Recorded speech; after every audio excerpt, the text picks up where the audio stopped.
Welcome back to Land Sharks. In this conclusion to our epic saga, we take the renders we created in Blender and bring them into Nuke for compositing. We'll be using the free non-commercial version of Nuke for this lesson. Of course, if you have a commercial version of Nuke, all the better. But since a lot of folks don't have several $1,000s to drop on a full Nuke license, we're going to make sure everything we do works in Nuke NC, non-commercial. Check out the course notes below this video for a link to the download. The one other piece of software we need to work with our footage today is Cryptomat. Cryptomat can be downloaded from its GitHub repository. Again, check the course notes below the video. And it's Python-based, so it should work out of the box with any version of Nuke. Click the Clone or Download button, download the repo and unzip it, and then copy the entire contents of the Nuke directory into the .nuke folder on your computer. On Windows, this is located directly in your user directory.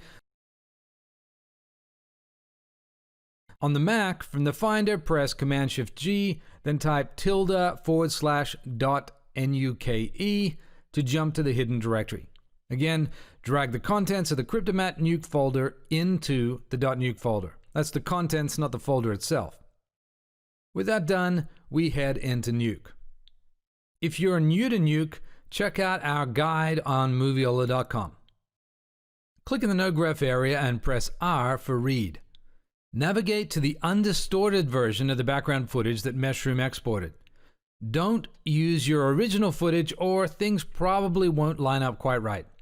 You can always add a transform to realign everything to your original source at the end. Now, Meshroom forgot to write out the sRGB LUT, so we'll need to change the color space to linear for things to look correct. Click the footage node and press 1 to load it into the viewer.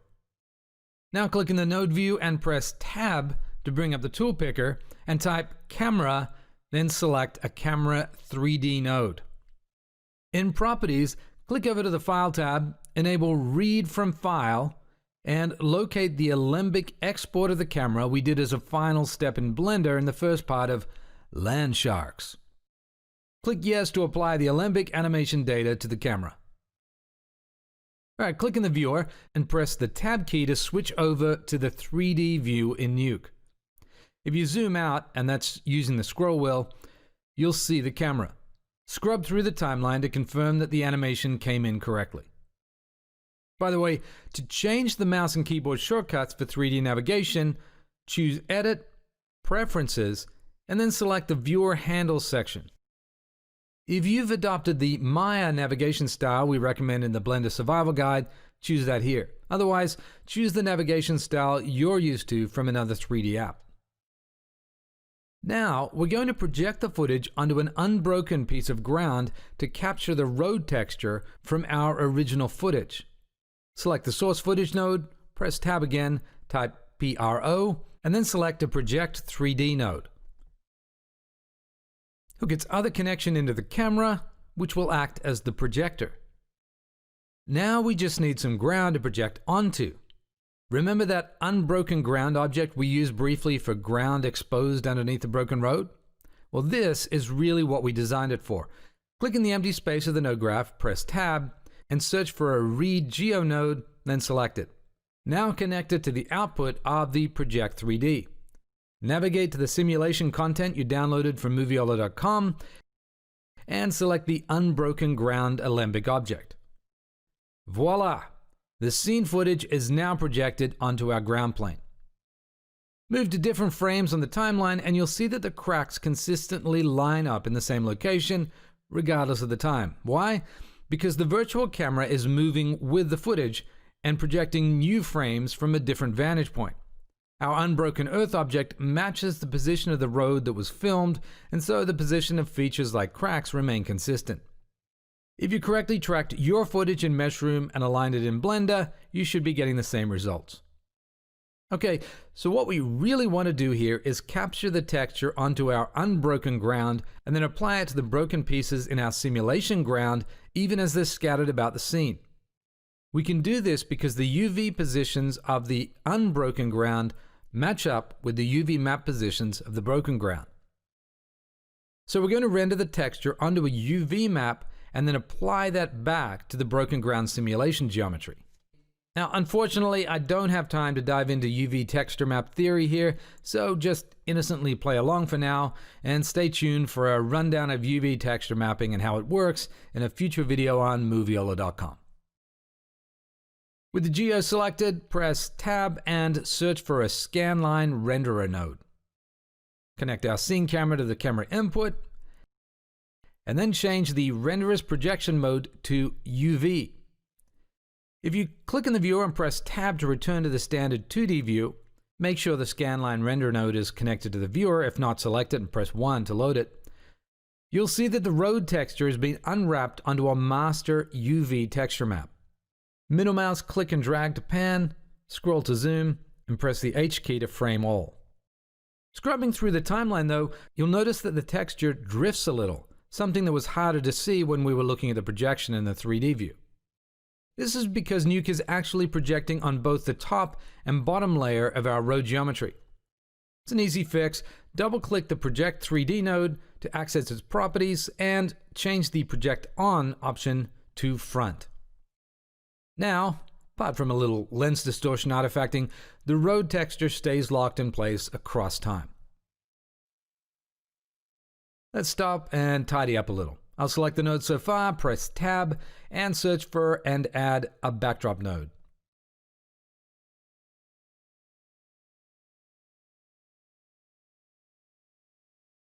Double-click the top of the backdrop and change its label to UV projection.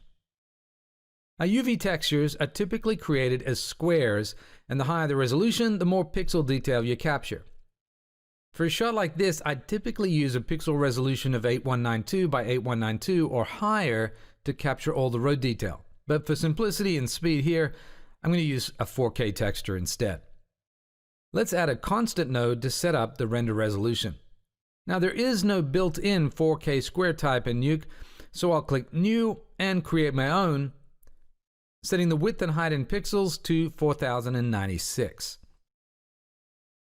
A little side note here, you'll notice that the UV map only uses the lower half of the image to store the pixel data. So if rendering out the image to disk, you'd want to create another format with half the height and crop the image data to fit. That'll save both disk space and compositing memory space. Unfortunately, since we can't render resolutions higher than 1920 by 1080 in the non-commercial version of Nuke, we'll have to forego rendering out a copy of our UV map and instead composite it directly into the simulated broken ground. That can cause some rendering bottlenecks as we work through the shot, but it's all we have to work with for the non-commercial. Okay, so searching through the footage, you'll see that the different frames show different levels of detail in the shot. As the camera gets closer to different parts of the road, we'd expect the texture to have more detail in that area. Of course, we need to account for motion blur messing things up as well. So what we're going to do is build a master clean plate from different projected frames. Make sure the scanline render node is selected and add a frame hold node. I'll set it to create a freeze frame of the state of the road at frame 1.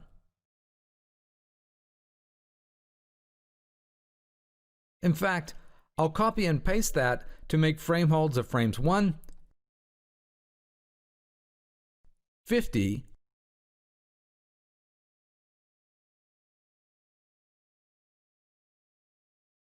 100,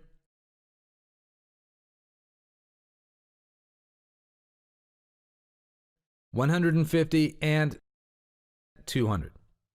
Now that works pretty well for this shot with a fairly consistent camera motion. With your footage, you may find there are better frames to pick for the sources. With the frame 1 frame hold selected, press P to add a paint node. Now on the left side of the paint node, you can drag out a connecting pipe to add additional inputs. I'll connect one to each of the frame hold nodes. Unfortunately, there are only 4 inputs, so we'll have to leave frame 200 out of the picture for now. Select the paint node and press 1 to load it into the viewer.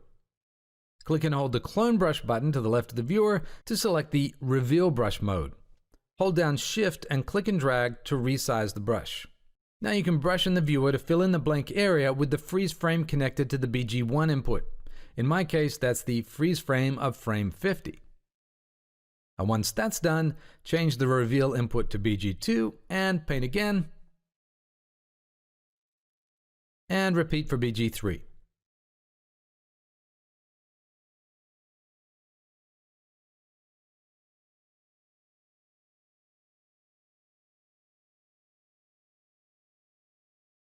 Now, since there was no input to add in the last of my frame hold nodes, I'll just press P to add another paint node after the first one, connect my extra frame hold to the side input, select it and press 1 to load it into the viewer, switch to the reveal brush, and repeat the process for this last frame. In most shots, you could stop here, but in our case, the shark is going to break up ground that the camera never filmed and then push it into frame. So those dark, unfilmed areas of our UV map need to get filled in as well. I'll select the bottom paint node and press P to add one last paint node after it. With the node selected, I'll press N to rename it, just to clarify that it's where I'll be doing all my clone work. Select it, press 1 to load it into the viewer. Now select the clone tool, hold down Shift and click and drag to resize the brush. Control or Command click and drag to change the offset from the clone from area to the clone to area. Now, as you control or command drag, the circle that stays put is the source area, and the circle that moves is the area that you're going to be cloning to. It may take you a few tries to line things up right. You can just undo if you get it wrong. Try to clone as little as possible over the existing road pixels, focusing just on adding new detail in the black areas.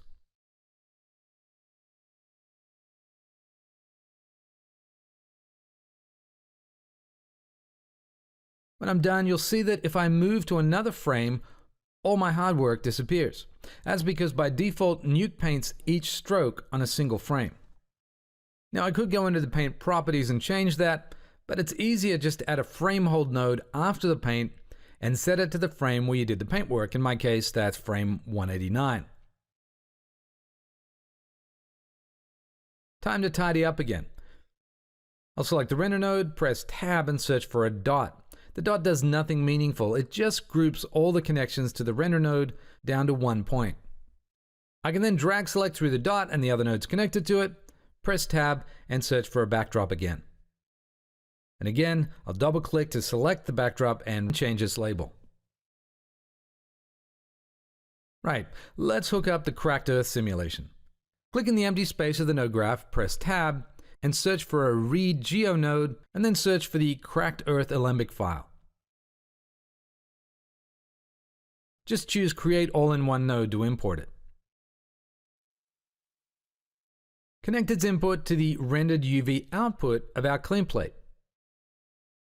And we need a copy of the scene camera to render it through, so let's just copy and paste it from above where we were using it to create the road UV. I'll then select the cracked earth node again, search for a new scanline render node, and connect the pasted camera to the camera input on the scanline renderer. If I select the render node and press 1 to load it into the viewer, I can see the road being displaced by the shark.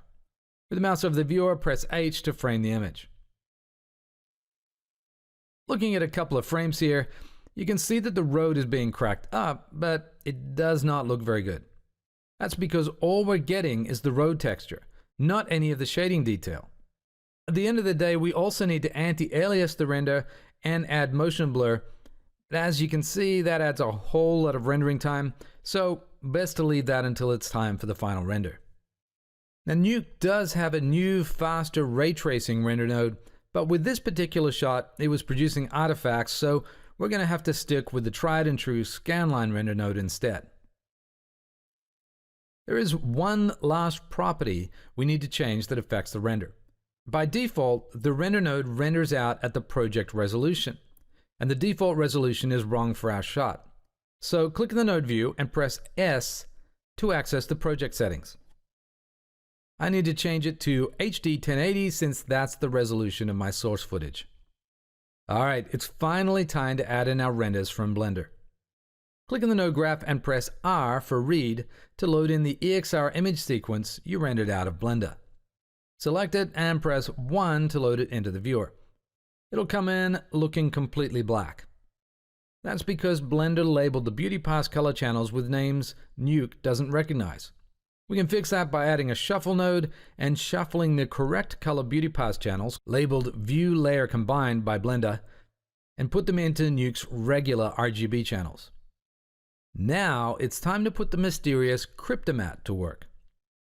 Cryptomat allows us to create an anti-aliased matte out of just about anything in the scene. In this case, I want to isolate the outside road material. So I'll switch the layer selection mode to material, click the picker add, and control drag over the viewer to select part of the outer road surface. Pressing A to look at the alpha channel, I can see that Cryptomat has successfully created a matte on the alpha channel of only the road top surfaces. Press A again to return to looking at the color channels. We're done setting the matte, so I can deactivate the color preview. Looking at the viewer, it's obvious that the road render from Blender is way too dark. I mentioned back in part 1 that it didn't really matter because we could fix it in Nuke. Well, now's the time. Select the Cryptomat node and press G to add a color grade node immediately after it. I'll now pull down the white point until I get a more solid white while still preserving the subtle shadow detail. Now select the grade node, press Tab and search for a pre-mult node to pre-multiply the render against the Cryptomat alpha channel of only the road surface. That's what we isolated in the Cryptomat node. Finally, select the scanline render node, press Tab, and search for a multiply merge node. Connect the pre-mult node to the other input, and there we have it, the road texture nicely multiplied against the shadow detail from Blender. We still need the rest of the render from Blender, the edges of the cracked road, the shark, and the dirt beneath. So let's invert the matte we just made of the road surface. That'll give us everything but the road surface. Double-click in the empty gray space of the node graph to deselect all nodes, then press Tab and search for an invert node. Connect it to our graded Blender render and change the channels it operates on to alpha, since that's the only channel we want to change. Now with the invert selected, press Tab and add a pre-mult node to pre-multiply the rest of the render against the inverted matte. Finally, select the multiply merge node, the current state of our road surface, press M for merge, and connect the B input of the new merge to the pre-mult. Select the new merge and press 1 to load it into the viewer. We've now merged the road surface over the rest of the render from Blender. Now if you zoom in tight, you'll see some artifact right on the edges of the rubble pieces. That's because our Nuke render of the road pieces lacks motion blur and anti-aliasing. Again, you can dial those settings in when you're ready to output the final render. Time to merge our rendered elements over the original source footage. Let's grab a copy of the footage from back up where we were building the clean plate and paste it down alongside our composites so far. Of course, while we're at it, we should clean up our workbench a little.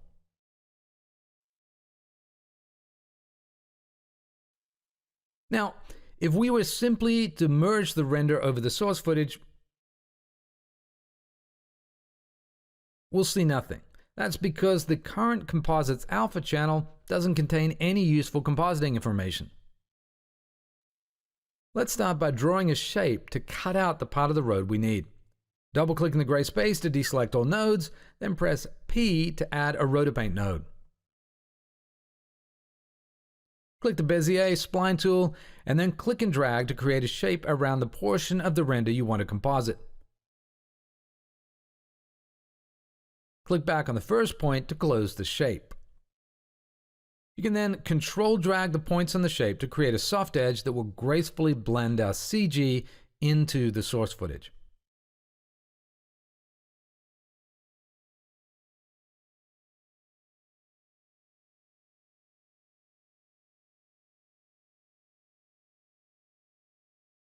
When you're done, select the merge that represents the final state of our CG composite and go ahead and search for an in node.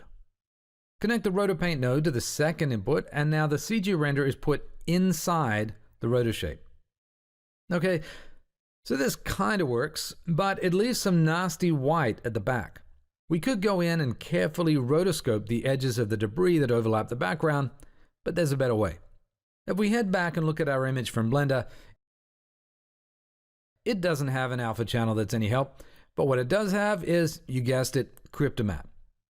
Double-click in the gray space to deselect all nodes, then press Tab and search for another Cryptomat node. Connect it to the shuffle that has our Blender image. Select Pick or Add, but this time Control or Command drag over everything in the foreground. This creates a mat of all rendered elements, but none of the outside skyline. Let's turn off Preview Colors. We'll put this down to where it's needed, and then search for Copy Node. By default, the Copy node copies the alpha channel from the Cryptomat node into whatever node we connect to the other input. In fact, if we just drag the Copy node over the connecting line between the merge and our In node, the existing connection highlights white. When it highlights, we can release the mouse and it will automatically wire it in for us. Moving to the viewer and pressing A, we can confirm that our composite now carries the alpha channel we want. Press A again to return to the normal color channels. Now select the Copy node, press Tab, and search for a pre-molt to multiply the composited render against the alpha mat. Walking back down the tree, we can see that the In node now cuts away from the road with the white background removed, and the final composite against the source footage looks correct. Of course, if we move the timeline playhead to other frames, we'll see that our shape needs to be adjusted to match the perspective. Be careful when you're doing this. If cracks seem to fade awkwardly into or out of existence around the edges, it'll catch the attention of the audience. You'll need to repeat all the way across the timeline until the matte lines up with the shifting perspective. Now there's some color correction that needs to be done, but things are looking close. Select the Copy node and press G to add a grade node before the pre-molt. Here you can use the multiply slider to adjust the CG patch until it blends better with the source footage. You may need to keyframe and animate this over time. Alright, so let's talk about that ugly old shark. To clean him up, our friend Cryptomat can help once again. We'll connect another Cryptomat as we did before. Press N to rename it. Leave it in Object Selection mode. Enable Pick or Add, and Control or Command click on the shark's fin.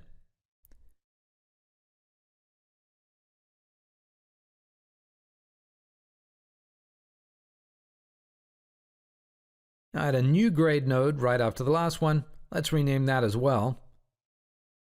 And now drag out the right-hand side mask input of the grade and connect it to the shark Cryptomat. Now just select the final merge node to view the composite and make adjustments to the color corrector to grade the shark. Now if, like me, you want to hide its poor texturing and darkness, crank up the white point. If you want to celebrate it in all its cheesiness, by all means crank up the gamma. Your call. And that's it, or at least that's the meat of the work. Now it's up to you to finesse the shot and make it your own. Add some diffusion, some dust, and maybe a little more motion blur, and see how close you can get to a believable effect shot. And that's it. See you next time.